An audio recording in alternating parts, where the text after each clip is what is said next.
Lindy Hop, the way that most people practice Lindy Hop and blues dancing is it does become a very consuming thing.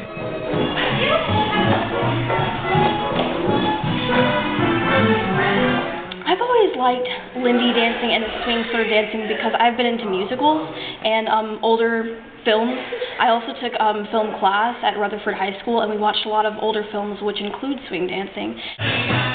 I always loved dancing ever since I was little, but I stopped dancing because I have a condition that kept me from dancing. I had surgery, so I couldn't.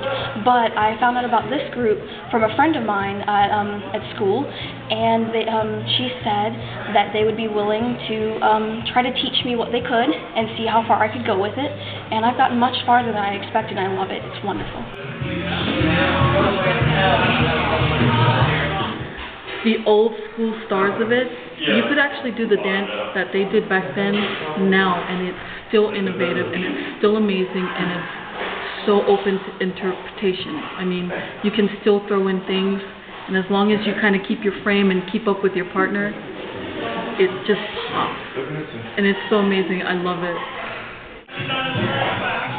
It doesn't seem like it's rigid. It's just open to interpretation, and you can kind of flow with it.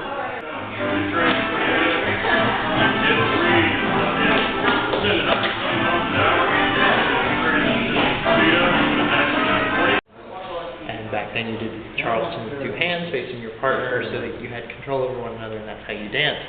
And then all of a sudden he dropped one arm and everybody goes,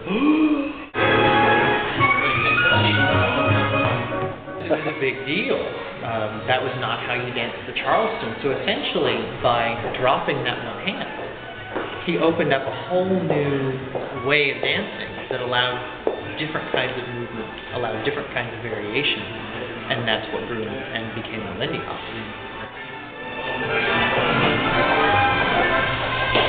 Then the brakes didn't fit on the new brake pedal box in any way, shape, or form.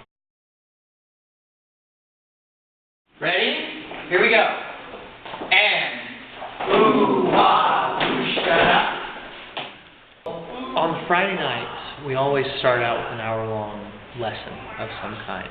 And we try to keep the material relatively fresh on the one hand because we do have a lot of people who come week after week. But at the same time, we also we try to keep it very beginner-friendly so that people who walk in and have never seen this before aren't completely overwhelmed and can at least somewhat follow along.